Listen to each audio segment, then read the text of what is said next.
Welcome to the Susan Brender Show. It's all about you, featuring shows on health and wellness, the performing arts, politics, and people who inspire you to be your very best. And now, here's Susan Brender.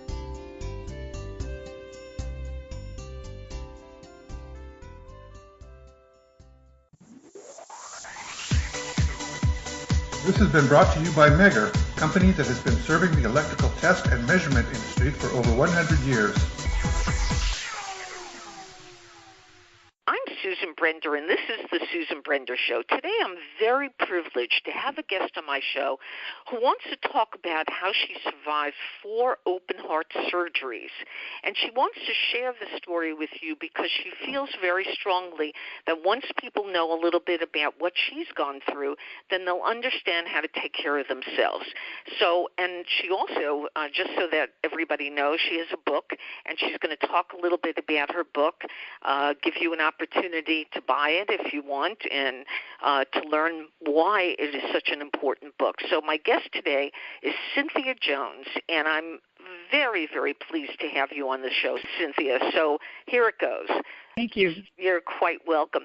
All right, so we talked a little bit at the open about the 4 open heart surgeries. Now, Yes. what happened? Why did that take place? Well, we're not exactly sure what happened. I got sick, and I was in and out of the emergency room for about 2 months. But at the time, I was in my 30s, so no one thought to check my heart. And after a long battle going in and out of the hospital, I was finally admitted. And when I was admitted, they ran a battery of tests, and those tests revealed that I had a heart condition. Now, what were the symptoms of this? Because obviously there was something going on that you were having something happening that created your not desire, but the fact that you had to have something taken care of. Right. Well, I had a condition known as endocarditis, and that's just a very big word for one of my heart valves was infected. So when your heart valve is infected, it's constantly pumping blood through your veins, and that blood is infected. So in turn, it was infecting different areas of my body. I was diagnosed with a kidney infection, a bone infection, and several other different infections. So I was given antibiotics, and then the moment I came off the antibiotics, I went right back to being sick. I kept getting a fever and not feeling well and could barely move, could barely get to where I was going without being tired and out of breath. Oh, wow. And it wasn't until I was admitted, about 2 days after I was admitted, that I guess as a last-ditch effort, they decided to check my heart, and that's when they found out that I had endocarditis. That's unbelievable. What a story. Yeah. Well, let's go on to have you share your story with people, because our audience really, we're talking about, what is the percentage? Do you know of people who would suffer this kind of condition in their 30s? I mean, because it is really young. Actually, I was told to get it is like 1 in 250,000. It's not common. It's more common when you go out of the country. But I had not done that. And sometimes you can get it from going to the dentist. You may get an infection. I hadn't done that at the time either. So they told me the odds of getting it are 1 in 250,000, but I got it 4 times. Unbelievable. You know, one of the diseases that comes out of being in the hospital is MRSA. And, you know, MRSA affects people, a tremendous amount of people. It's really a tragedy in some respects, because hospitals, while they want to take care of you and while they want to help you, they're also creating an atmosphere where there's a lot of disease going around. Now, in your particular case, did they say to you, this is a genetic thing, or this is something that occurred because there is this bacterial issue going on in our hospital? How did they deal with you? Well, for the first time I was sick, I was in such bad condition by the time I was admitted to the hospital. I was dehydrated from all of the fevers for so long. I had a heart murmur that I didn't even know I had, and my valve was leaking on top of the infection. So I had so many things going on at one time. And so when I was admitted to the hospital the first time, I think they took about a month just running tests trying to figure out how did I get it, what happened. And finally I said, okay, it doesn't really matter how I got it. We're here now. Let's just deal with it. Sure. And so they told me I needed surgery because my valve was so badly damaged that I needed surgery to repair it. Yeah. And, you know, I had no problem doing the surgery. I had a bigger problem just sitting around waiting for them to get the infection under control. Yeah. Because you can't have surgery with an infection. So I spent, I went in the hospital in March. I think I came out in June. Wow. I watched the seasons change. I went in with a coat and came out. It was summer. So that's how severe the infection was. But everything worked out. It was a learning experience, but I did not expect to be back almost 1 year later to the day. But the good thing about the last 3 times, I knew what was going on. The first time I had no idea what was going on. Yeah. So, and I already had a cardiologist by then. So it was easier on some levels, but it was still the same process minus trying to figure out what's wrong. All right. While we have a lot to talk about, one of the things I want to know is that obviously you had insurance to pay for something like this. Yes. Did the hospital work together with you? Did you have reinforcement where you knew what was ahead of you in terms of the cost of things? Because people complain all the time that they're getting all these bills and doctors come in and out. You don't even know who they are. So what happened in your particular case? It was the exact same thing for me as well. Because when you're in there for a long time, they send all these different specialists come in and out of your room all day and all night. You don't sign up for it. It just happens. Yeah. And when you don't even know you're being charged for every time someone walks in your room until you go home and the bills start coming and you ask yourself, who is this doctor and when did I see them? And you get these notices in the mail. You have an appointment to follow up with this doctor. But so many doctors come through the room, you don't really remember who's who. Yeah, that's right. I'm going to tell you a funny story, Cynthia. Many, many years ago, my mother-in-law, of all people, had a very severe disease.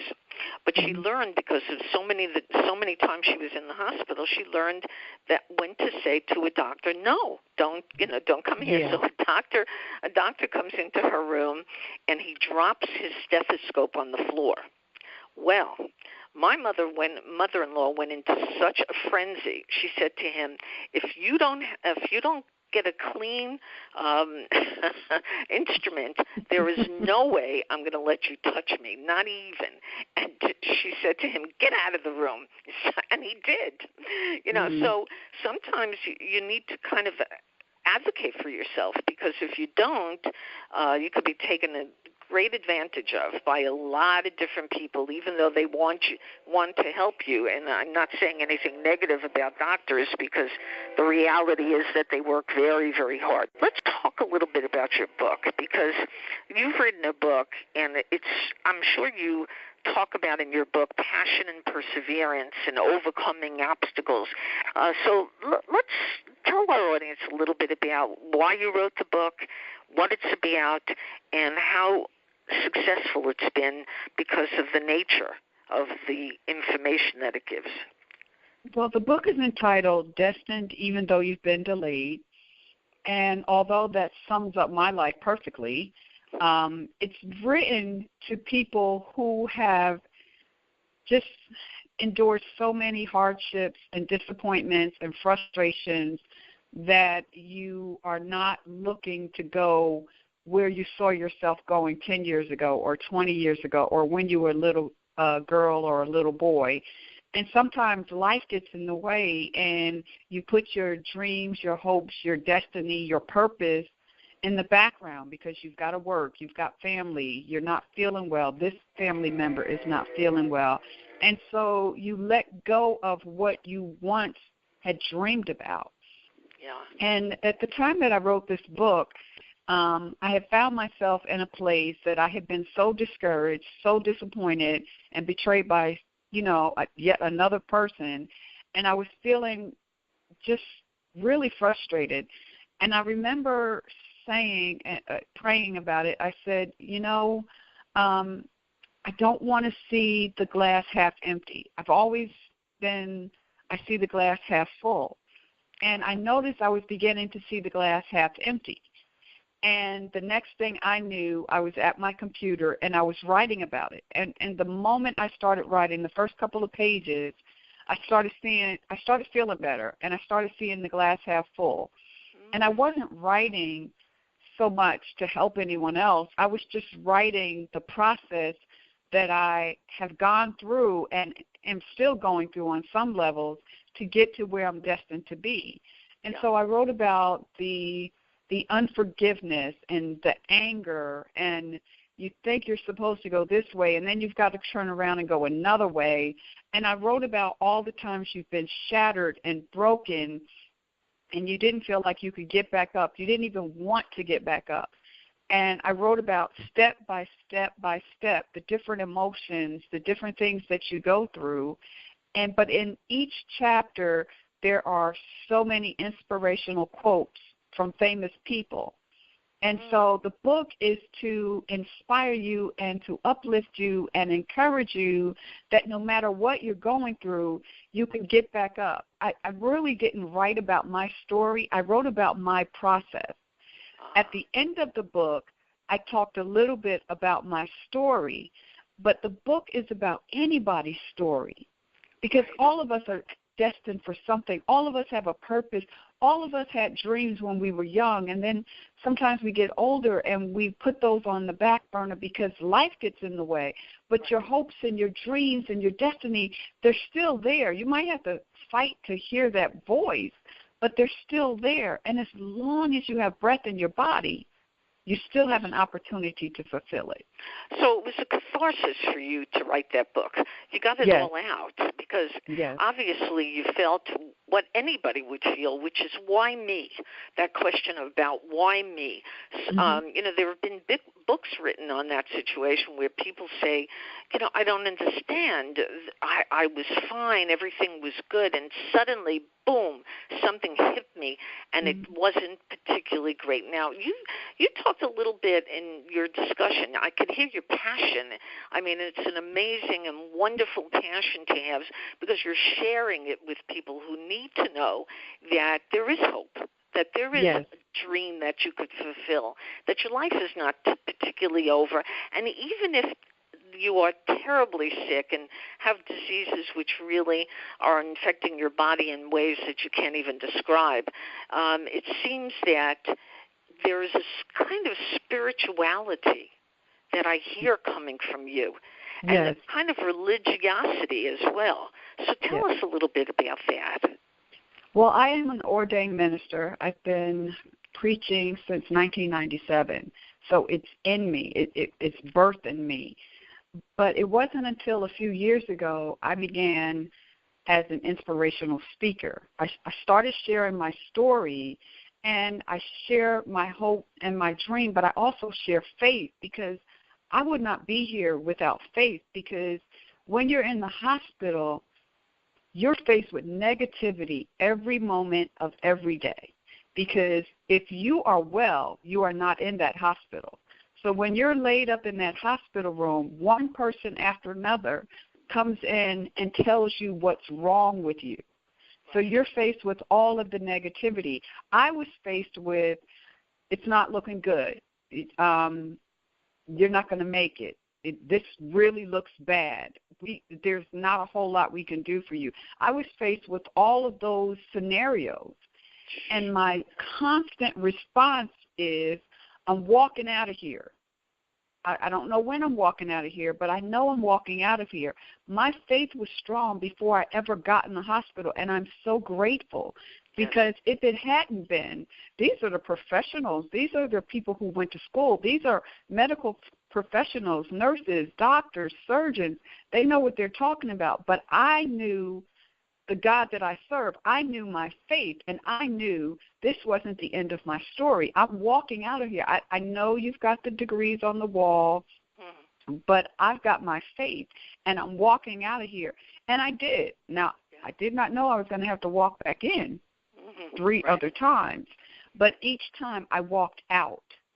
And the last time I walked out, I said, I'm not coming back. I'm just not coming back. Let me ask you something, Cynthia. If you had the opportunity to teach the medical community the way that they should speak to their patients, have a good bedside manner, make people feel that there's hope for them, what would you tell them? Well, I had 2 doctors that did do that, but you got to remember, you have so many doctors coming in and out. I had 2 doctors that stood with me in faith, and one of them said, "You do the praying, I'll do the work. You're going to make it through this." I had 2 doctors throughout the course of the years that I was in and out of the hospital that stood with me, but the majority of them came in with negative reports. Some of them were so worried about me that you could see it all over their face, and you come in the room and I'm laughing and talking on the phone, and it seemed to them that I wasn't comprehending what I was dealing with, but I did comprehend. I just knew this wasn't the end. I knew it. I couldn't explain it to them. I knew they would never understand, but there was nothing for me to be sad about. There was nothing for me to be crying about. I was tired of being there, yes, but I knew I would be okay. Now, as far as the support mechanism, who supported you during this particular time? Oh, my family was there every step of the way, and most. I live in Atlanta, and most of them are spread out across the country. My brother came, and I had to have a blood transfusion a couple times, and my brother flew all the way to Atlanta to donate his blood because I was having allergic reactions to the blood that they gave me from the blood bank, so I had to have family blood. And that blood worked for me. Right. My mother came. My son was young. My mother came and took care of my son, brought me food to the hospital. So my family was right there with me every step of the way. What would you say to somebody who doesn't have that support mechanism, who is pretty much alone? There are special programs that take place in hospitals today. These are programs where people come in and they kind of sit beside you, and they give you the hope, they give you the sense that there is somebody. And if you had your choice, and if you could recommend a special program, what would that be? Well, the hospital I was in, they did do that. They did have people coming around, speaking to you, making sure you were okay, to see if you needed anything, if you needed prayer, or if you just needed someone to talk to, if you were afraid or if you were alone, or if you had any questions about what you were going through. Many hospitals do offer that, and many times I let people come into my room and I said, you can talk to me, but I'm good. And a lot of times they talked to me for a few minutes and then they went to the next person because I really was good. I was okay, but that is definitely needed because not everyone has visitors. I didn't have a lot of visitors because my family wasn't here, but I was still okay. I talked to them on the phone every single day, and if I was in recovery or in surgery, they were calling the hospital all day. Yeah. What about music and medicine? Many years ago, I actually studied, and I'm sharing this with you and my audience, which is that I did a program over at the University of Florida that was called Music and Medicine. And I really felt that music does transform Great you idea. in ways you can't even describe. What would you say about that? Well, I did do that. I have music in my room, and I don't know about when I had my heart surgeries, but when I had my son, I had a C-section. Uh-huh. And when they rolled me in and they were prepping me, my doctor turned on classical music. And he was laughing and he was waving the scalpel. He hadn't started anything, and he was waving the scalpel like he was conducting an orchestra, and he was trying to make me laugh because I was in so much pain. But I remember the music was nice. It was very nice to hear. And then he said, I'm getting ready to put you to sleep. When you wake up, you'll have your baby. But, yes, the music was nice. So I did have music in my room a lot. Yeah. I like that statement that you sent to me, which is learning to believe in yourself again. Yes. Where did that stem from? Because did you not believe in yourself before? Not really. I've always been extremely insecure when I was younger. I've always been an introvert. I was always a background person. I never wanted to be out in the front. And, well, you can fool me, Cynthia, because I know. Because I'm listening. I know. I hear that a lot. Because you seem to have a tremendous amount of self-esteem and confidence. I do now because of what I went through with all of the surgeries. Because I think what I realized, when you can overcome something like that, what people think about you is very insignificant. And I used to worry about if I was good enough, if I was going to get up and fall on my face, or if you weren't going to like me, I wasn't qualified enough, I didn't have what it takes. This one over here is better than I am, so you should use this one over here. That was always my mentality until I got sick. Until you got sick. Mm-hmm. How about that? So it took sickness to prove to you that you are a very special person. Am I correct? Yes. And I think there were two things. I said, if I can overcome this, then I can overcome anything. And also, when you've been through something like that, you're so excited to be alive because you realize you're not supposed to be here. I realize every day I'm not supposed to be here. The doctors were right, but my faith was right. And my faith brought me to where I am right now. And so because I'm still here, that's the reason I share my story. That's the reason I inspire other people. If you are a believer, that's great. But if you're not a believer, I still want you to know you can do this. You've got what it takes. And so now I take my message not just to the church, but I take my message outside of the church, because too many people felt the way I did before I got sick, that you're not good enough, that you don't have what it takes, that this one is better than you are, you don't have the right education, you don't have enough degrees. But whatever it is you've been called to do, if it's placed on the inside of you, you are more than qualified to do it. That's wonderful. And so that's my message. Yes, and that's what I write about.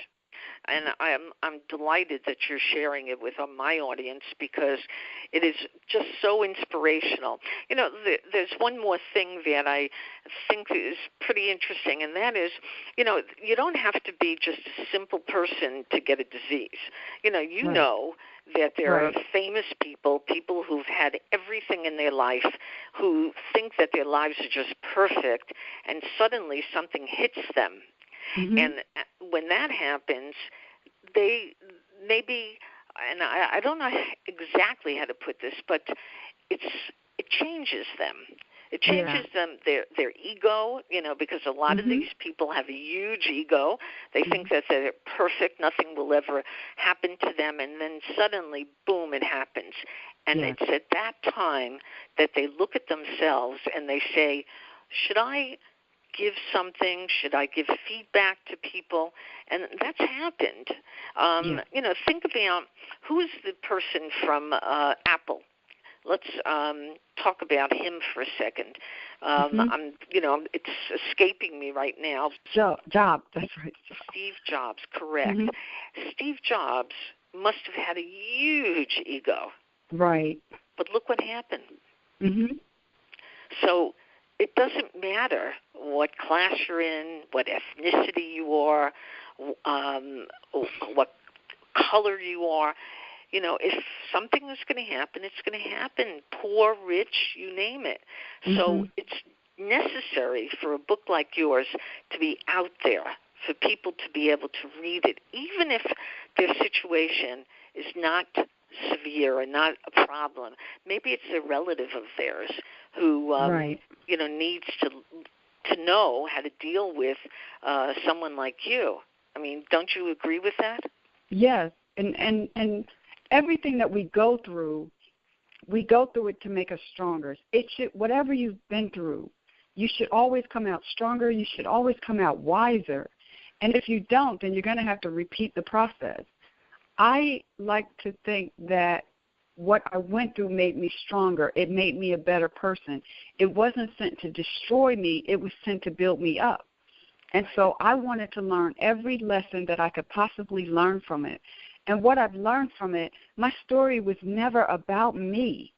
My story was about me sharing inspiration and hope to other people. My story was to let other people know that whether it's sickness, whether it's abuse, whether it's family, whether it's divorce, whether it's being unemployed, whatever the situation is, it is for you to know that you can get through this.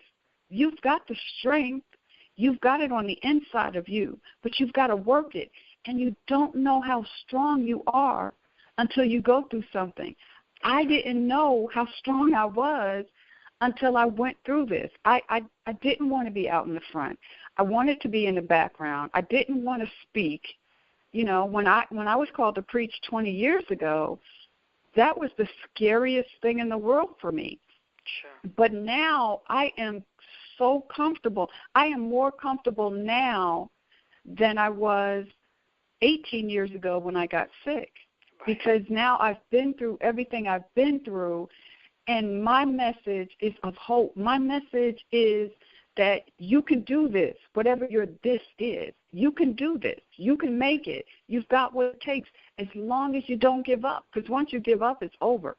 If I had given up, I wouldn't be talking to you today. Right. You remember the book, I believe it was called Tuesdays with Maury. Maury had a terrible, terrible disease. I believe it was ALS, which is one of the most insidious, horrible. Yes. Oh, just incredible. But the author of the book spent some time with him, and he was inspired by him, even though he knew that Maury would die soon and he would die a terrible death. But Maury explained that there is hope and for lots of people, and to really have that sense that you have, which is I've experienced incredible, horrible things, but I was able to get through it, and that's the most important thing. So, Cynthia, tell us the name of your book, where you can get it, and if people want to get in touch with you, what they have to do. Okay, my book is entitled Destined, Even Though You've Been Delayed. It's available on Kindle and Amazon. And if you wanted to get in touch with me, you can go to my webpage at cjministries.org. That's CEE-JAY ministries.org. And all of my social media links are right there on my website. You could click on any of them. That's great. Well, today my guest, again, was Cynthia Jones, and she is so inspirational, and she has so much advice to give to people who just have no hope when it comes to serious diseases or just even life, because life presents a lot of problems for people, and they don't know how to deal with it. But she has the advice to give you, which is just keep on moving, keep on, passion and perseverance and strength when all seems to be lost. Thank you, Cynthia Jones, for being on the Susan Brender Show. Thank you for having me. This show is brought to you by the Spectrum Firm Incorporated, a helping hand on the FCC highway. The Spectrum Firm specializes in FCC licensing, related engineering, and project management support in the private wireless industry. We offer FCC licensing, engineering support, and related services, including annual programs for license maintenance and renewal services, spectrum analysis, strategy, and frequency management. For more information, call 858-484-8502 at www.thespectrumfirm.com. Thank you for listening to The Susan Brender Show. To be a guest, email sebrender@yahoo.com.